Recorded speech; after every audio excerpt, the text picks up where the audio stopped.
ताज्या बातम्या विचार नव्हे त्यासाठी सचोटी न्यूज चॅनल बघायलाच हवे।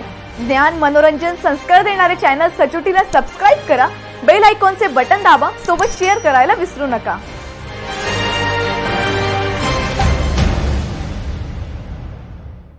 नवलनगरच्या मनोज रामचंद्र पाटील या जामीन मिळाला आहे, पण हा मनोज इतर बऱ्याच गुन्ह्यात असल्याने बोगस सही शिक्के, बनावट संच मान्यता, खोट्या शालार्थ आयडीच्या विविध तक्रारी आहेत।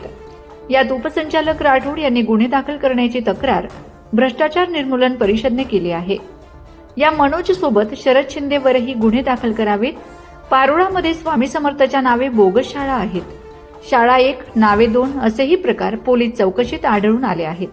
मनोज पाटील, शरद शिंदे, ॲडव्होकेट किरण पाटील हे पुरावे नष्ट करीत आहेत।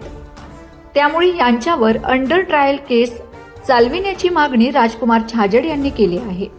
पोलीस आयुक्तांनी कोर्टात तशी मागणी करावी यासाठी एक अहवालही देण्यात आलाय। आरोपी मोकाट सुटले तर गुन्ह्यातील कागदपत्रे गहाळ होतील। शरद शिंदेने तसे उपद्व्याप केले आहेत, म्हणून शासनाने गंभीर दखल घ्यावी। झालेले जामीन रद्द करण्यासाठी हालचाली सुरू झाल्या आहेत, यासाठी हायकोर्टात तक्रार करण्यात आली आहे। ताज्या बातम्या विचार नव्हे त्यासाठी सचोटी न्यूज चॅनल बघायलाच हवे। ज्ञान मनोरंजन संस्कार देणारे चॅनल सचोटीला सबस्क्राइब करा, बेल आयकॉनचे बटन दाबा, सोबत शेअर करायला विसरू नका।